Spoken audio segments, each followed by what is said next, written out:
Welcome back to our channel. So நேற்றுக்கு market பார்த்திங்கன்னா கிட்டத்தட்ட 278 பாயிண்ட்ஸ் டவுனில் ட்ரேட் ஆகி இம்பார்ட்டண்ட் லெவலான 24,000 பிரேக் பண்ணி கீழே க்ளோஸ் ஆகிருக்கு. மார்க்கெட் நேற்றுக்கு மார்னிங்கில் 11:30 வரைக்கும் கொஞ்சம் ஃப்ளாட்டாக தான் இருந்துச்சு. அதுக்கப்புறம் இறங்க ஆரம்பித்த மார்க்கெட்டு கடன்னு இறங்கி கீழே க்ளோஸ் ஆகிருக்கு. So not only Nifty, Sensex, bank Nifty எல்லாமே ரொம்ப வேகமாக கீழே இறங்கியிருக்கு. ஸோ மார்க்கெட் எஃப்ஐஐ ஆக்டிவிட்டி பார்த்திங்கன்னா கடந்த ஒரு வாரத்தில் ஆல்டர்னேட் டேஸில் அவங்க விற்கிறாங்க, வாங்குகிறாங்க. ஸோ ஒரு நாள் ஹையஸ்ட் 19th ஜூன் வந்து ஒரு 4,000 கோடிக்கு மேலே 5,000 கோடிக்கிட்ட வாங்கியிருக்காங்க.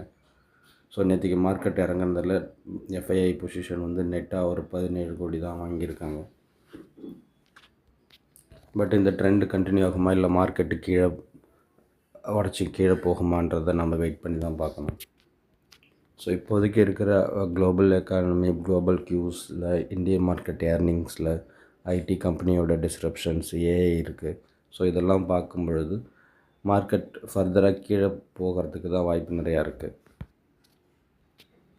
ஸோ நான் நேற்றுக்கு வந்து IDBS, HCL tech, so previous டேயில் டிசிஎஸ் லிக்விட் கேஸ் கொஞ்சம் இருந்தது.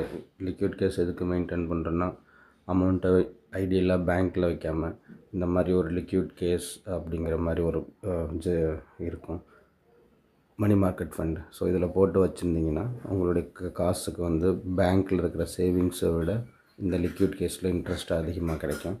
ஸோ எப்பப்போ நம்மளுக்கு பணம் தேவைப்படுதோ, மார்க்கெட்டில் ஆப்பர்ச்சுனிட்டி இருக்கோ, அப்போ வந்து இதை பிரேக் பண்ணி செல் பண்ணி நம்ம ஷேர்ஸை வாங்கிக்கலாம்.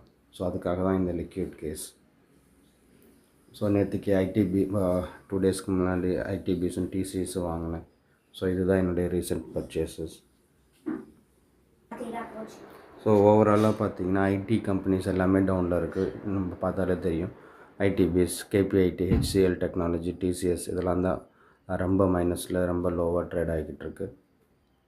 ஸோ இதிலலாம் ஆப்பர்ச்சுனிட்டி இருக்குது. ஸோ டிசிஎஸ் இதெல்லாம் இன்னுமே கீழே ஹிஸ்ட்ரி லோ கீழே வரத்துக்கு வாய்ப்பு இருக்குது. ஸோ 1900, 1800 வந்து நல்ல ப்ரைஸு டிசிஎஸை வாங்குறதுக்கு. ஸோ என்கிட்ட ஆல்ரெடி இருக்குது. என்னுடைய ஆவரேஜ் ப்ரைஸ் 2465 இருக்குது. ஸோ நான் அதை வந்து ஆவரேஜ் பண்ணுறதுக்கு ட்ரை பண்ணுவேன். ஸோ அதே நேரத்தில் பெரிய லார்ஜ் கேப் கம்பெனிஸில் ரிலையன்ஸ் நல்லா இருக்குது. ஆயில் இடிஎஃப்பும் பார்க்கலாம் கீழே இறங்கும் பொழுது. ஸோ நான் வந்து செபி ரிஜிஸ்டர்ட் இன்வெஸ்ட்மெண்ட் அட்வைசர் கிடையாது. நீங்கள் எதை இன்வெஸ்ட் பண்ணாலும் நல்லா அனலைஸ் பண்ணிவிட்டு அதுக்கப்புறமா இன்வெஸ்ட் பண்ணுங்கள். தேங்க்ஸ் ஃபார் வாட்சிங்.